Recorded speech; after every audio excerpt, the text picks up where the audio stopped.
다수의 선원들이 3명을 괴롭혔다.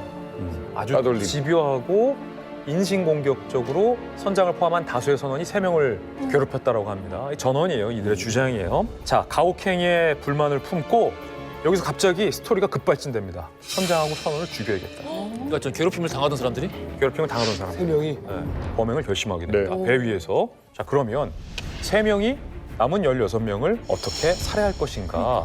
그게 가능하냐? 이게 논점으로 남아있겠죠. 논란으로 남아있겠죠. 어느 날 밤 이 3명이 이렇게 말합니다. 어려울 거 없어. 그 돼지 잡듯 죽이면 된다. 라고 얘기를 합니다. 그래서 경계 근무를 쓰고 있었던 2명의 어부가 있었어요. 이 3명이 도끼와 망치로 경계 근무를 서던 2명을 때려 죽입니다. 2명을 먼저 살해합니다. 네. 자, 그럼 몇 명이 남았습니까? 14명이 남았죠. 그리고 조타실로 가서 바로 선장부터 죽입니다. 경계 근무하던 2명과 선장 죽었으니까 이제 13명의 선원들만 남았잖아요.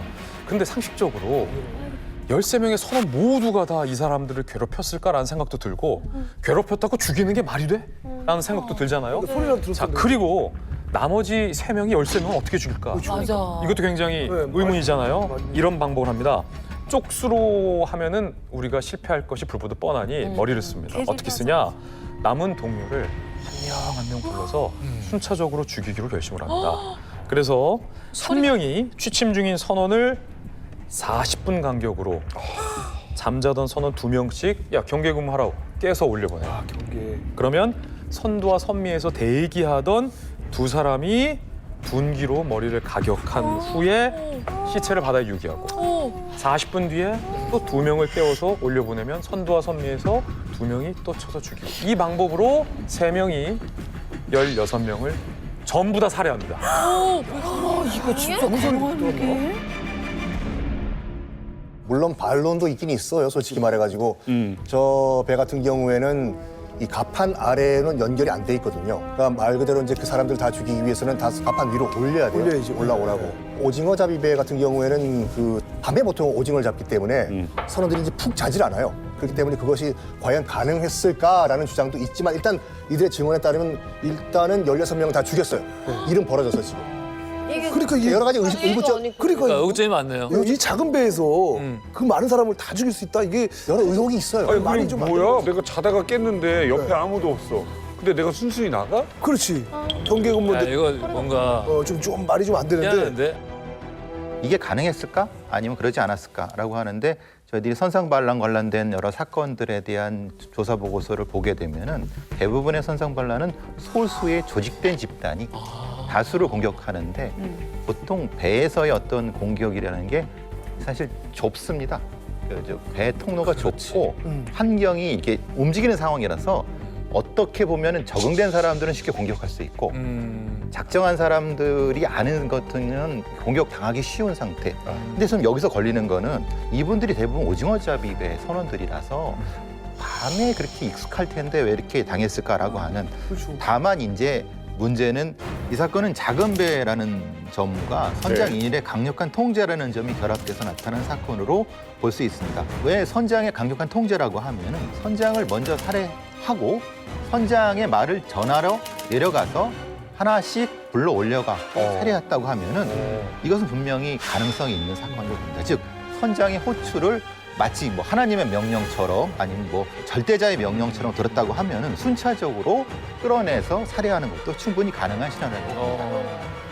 그래서 이게 좀 논란이 분명히 존재하는 겁니다. 당시 언론 보도는 무수히 많은 의문점을 제기했어요. 왜냐하면 대개의 선상 반란의 경우에는 선장파가 있고 선장 목지하는 선장에 대항하는 대항점이 있고 이들을 중심으로 이들이 다수파를 제압하는 형식으로 선상 반란을 이뤄냈는데 이건 선장을 포함한 16명이 3명을 괴롭히는 상황이었다라고 주장하고 있잖아요. 그게 맞다 손 치더라도 어느 날 갑자기 이 3명이 남은 모두를 다 죽인다는 건 사실 매우 이례적인 일이거든요. 그래서 과연 이게 맞느냐라는 것부터 언론이 무수히 많은 의문을 제기했죠. 야, 프로페셔널한 전문가가 아닌 이상해야 누군가를 죽이고자 마음을 먹었을 때 그 실제 행위를 실행을 하더라도 소리는 분명히 날 수밖에 없죠. 소리도 나고 실제로 칼을 쓰거나 이런 도구를 쓰는데 한 번에 사람 죽이면 어렵습니다. 하죠. 뼈가 있는데. 예, 뼈도 있고 밀쳐서 그렇죠. 배에 빠뜨려. 밀쳐 들어갈 경우는 이게 배가 이동이 있기 때문에 보통 밀 경우에는 배에서 밀 때 같이 따라 들어가요. 진짜. 네, 왜냐하면 무게 중심이 옮겨가니까. 그래서 2인 1조로 해서 잡아서 넣었다 뭐 이런 여러 가지 가능성도 존재하지만은 실제로 이 부분에 대한 실험을 했을 때 가능하다는 전문가도 있었고 조금 미심쩍다는 전문가 다 같이 존재했다. 아. 새빨간 거짓말이에요. 그래요? 뭐가요? 새빨간 거짓말이에요. 그래요? 뭐가요? 왜? 이 앞뒤가 전혀 안 맞아요. 다 안 맞아요. 그 이 배 커 보이지만 진짜 아까 그 배보다 얼마 안 커요. 높였을 뿐이에요. 의외로 왜 높였냐면 오징어 잡잖아요. 그 자리에서 벨 따가지고 널어. 북한의 오징어는 우리처럼 화로가 아니에요. 100%다 말린 오징어예요. 네. 그게 곧 돈이에요. 네. 그래서 그걸 높였다는지 아까보다 얼마 큰 배가 아니에요, 저 배가. 그런데 거기에 19명이면요. 서로 간격이 요만큼씩밖에 안 돼요. 한번 계산해 보세요. 그렇죠. 요만큼 이렇게 양쪽에 쫙 앉는 거야. 쫙 앉고 뒤에 손자 젖다슬이 따로 있는 것도 아니고 아하. 뒤에 그냥 딸이에요. 그냥 딸. 열린 상태예요? 예, 예. 그리고 밑에는 기관이 있는 쪽에 약간 공간이 있는데 사람 3명, 4명밖에 못 누워요. 거기 선장이 배 타면 배 선원이 여기 4-5명이고 나머지는 다 싹벌이 일용 그날 채용한 사람들이에요. 오징어 배가 나갈 때는 북한 사람들이 일거리가 없기 때문에 장사진을 칩니다. 그 항구 옆에 경비초소 옆에 자기 배 타겠다고. 그러면 선장이 내려서 낚시 도구 보고 좋은 사람부터 딱딱 골라요. 왜? 낚시가 좋은 건 잘 잡는 사람이에요. 네. 낚시가 별로 안 좋은 거 못 잡는 사람이에요. 네. 그다음엔 초소에서 또 자기네 사람 한 명 박아요요. 이거, 야, 이 사람은 이거 거의 3대 7이에요, 그게. 그다음엔 기관에서 해놓은 배는 또 어디요? 당비서가 보낸 사람 또 있어요. 또 낙하산들이 그 사람 또 있네. 5대5 좀 줘야 돼요. 그런 다양한 계층이 많이 탄단 말이에요. 오징어 배까지 깔때기를 내나요? 예, 그게 낙지 처리하고 대학까지 방학까지 다 해요. 그래, 그때 그래. 그럴 것 오징어 같아. 처리는 천장이 자리 딱 너 여기 해가지고 끝나고 한국에 들어올 때까지 그 자리에서 일어도 안 나요. 갈 데도 없거니와 움직이지도 못해요. 그래서 딱 그 자리에서 낚시 밤 주나그로. 오후 5시, 6시 되면 불 켭니다. 저는 자는 사람도 하나도 없어요. 한 마리 돈이 비싸기 때문에 다 잡고 아침에 7시, 8시 날 해가 떠야지만이 작업 끝나요. 그러면 어디 부를 데도 없고 오라고 할 데도 없어요. 끝날 때까지 볼일 거기서 다 보고 먹는 거 딱 먹고 낮에 해나게 되면 거기서 딱 자고 저녁 때게 되면 또 준비해가지고 잡고 이 반복이에요. 이 반복이에요. 옛날 유럽에서 이 여기다 족쇄하고 저기 이렇게 넣어준 그거랑 거의 유사하다고 보시면 되는 거예요. 알겠습니다. 갈 데도 없고 일어나면 안 돼요. 관광하는 배, 낚싯배 정도나 돼야 19명이 한꺼번에 잘 수 있는 공간이라도 밑에 있을 텐데 저런 오징어 배에 19명, 뭐 10명이 잘 수 있는 방이 있느냐? 그리고 좀 배에 증거가 좀 남아 있어야 되는데. 그렇죠. 그렇잖아요. 만약에 피나 이런 게 묻어 있으면 칼로 찔렀는데. 칼로 찔렀다고 했잖아요. 그러면은 그걸 닦고 40분 동안 또 닦고 막 이렇게 하기가 좀 힘들었을 것 같은데. 사실은 이 사건에 있어서 핵심적인 부분은 이 사람들 말이 진실이려고 이걸 찾으려고 하면 배 안에 분명히 증거가 있다. 왜냐하면 핏자국이라도 흘려 있을 것이고 또 겨울이기 때문에 거기에 이제 얼어 있을 수도 있는 부분이기 때문에 문제는 근데 이것을 사실은 그걸 닦는다 하더라도 분명히 남아 있을 건데 사건 자체가 16명의 집단 살인 사건 아닙니까 말하자면. 맞아. 근데 문제는 납포한 직후에 소독을 해버렸어요. 당국에서. 우리요? 예. 너무 이상해. 예. 그때가 아프리카 열병, 돼지 열병. 돼지열병. 강원도 철원, 경기도 연천에서 야생 멧돼지가 아프리카 돼지열병에 감염된 게 확인됐습니다. 정부 진단대로 심각한 위기 상황입니다. 하지만 납포 당일 국정원의 요청으로 선박과 선원을 소독한 사실이 드러나면서 일각에서는 증거 훼손이라는 지적도 나왔습니다. 이게 정말로 압권인 장면인데 몰래 보내려 했어요.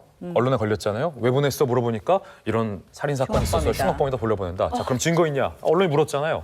그랬는데 증거가 없다. 왜? 아프리카 돼지열병 때문에 다 소독했다는 거예요. 자 그런데 뭘 소독했냐? 어선과 내부 물품, 선원의 의복과 신발, 그다음에 거기 있는 모든 장비들을 다 깨끗하게 소독을 해버립니다. 그러니까 그 안에 있어야 될 핏자국이나 뭐 지문이나 범죄 현장의 증거 이런 게 다 없어진 거예요. 아니 근데 소독이라는 게 저희가 그냥 뿌리면 되는 거지 무슨 세차하듯이 이렇게 닦아내는 그런 건 아니잖아요. 맞습니다. 핏자국 같은 거랑. 확실히 다른 거는 제가 그 사람들과 의복에 소독하는 건 이해하겠습니다. 근데 배를 할 필요는 없습니다. 왜냐하면 배는 해상에 있는 거 아닙니까? 그러니까 배는 생물체가 아니니까. 그렇죠. 그러니까 거기 있으면은 거기 증거 조사를 한 후에 소독해도 상관없어요. 왜냐하면 이게 바다 위에 떠 있는 거니까. 그리고 그 줄로 매달았지 않습니까? 그러니까 사람 의복 같은 경우는 충분히 그래도 되는데 배를 완전히 이렇게 밀어버렸다는 거, 저희는 밀어버렸다는 표현을 쓰는데 이렇게 소독을 해버리면요 루미놀 검사, 이렇게 소면 혈흔 반응 같은 것도 안 나옵니다. 왜냐 완전히 적혈구 상태가 이제 파괴돼 버리기 때문에. 그래서 굳이 저렇게 할 필요가 있나라는 생각이 들어서 정부의 이 조치는 사실 저도 이해를 못하겠습니다. 이 부분. 그래서 당시 조간신문들의 헤드라인이 이거였어요. 일부 조간신문 헤드라인이 정부가 증거를 인멸해 준 거 아니냐라는 신문 기사도 실제 보도가 됐었어요. 오히려 그렇게 해석하는 게 더 나을 수도 있어요. 네. 자, 그 사람들의 증언에 따르면 이제 16명을 살해를 하고 성공을 했습니다. 네. 그런 다음에 잡은 오징어를 팔아가지고 도주 자금을 마련하자 해서 이제 일단 북한 자강도로 들어가려고 했어요. 그러니까 그 과정에서 일단 김책항으로 들어갔습니다. 근데 어떤 과정을 거쳤는지는 밝혀지지 않았지만 일단 한 명, 공범 한 명이 체포가 됐고 나머지 2명만 이제 해상 도주에 성공해가지고 남쪽으로 들어왔는데 돌아와서 한 마디가 이거였다고 하죠. 우리 귀순하러 왔습니다라고 귀순 의사를 명확하게 밝혔다 이거죠. 또 한 가지 팩트가 있어요. 그때 16명을 죽이고 바로 여기로 간 거야 아니에요. 나머지 2명만 이제 해상 도주에 성공해가지고 남쪽으로 들어왔는데 돌아와서 한 마디가 이거였다고 하죠. 우리 귀순하러 왔습니다라고 귀순 의사를 명확하게 밝혔다 이거죠. 또 한 가지 팩트가 있어요. 그때 16명을 죽이고 바로 여기로 간 거야 아니에요. 거기 자강도에 뭐 오징어 팔러 가려고 했다. 한 명이 뭐 체포됐다 이렇게. 항구에 입항했다가 2, 3일 후에요. 이 사람들이 김책항에 다시 입항했다가 한 명을 내리고. 예. 그런 가정에 한 명이 체포된 거예요. 아, 그러면 잠깐 예. 바다 해상에서 체포된 아니에요. 게 아니라 이게 지금 그게 아니라고. 항구에 들어갔다가. 예. 항구에 들어갔다가. 이게 맞지 않는 게 이 북한 배는 3가지가 있어요. 국가배.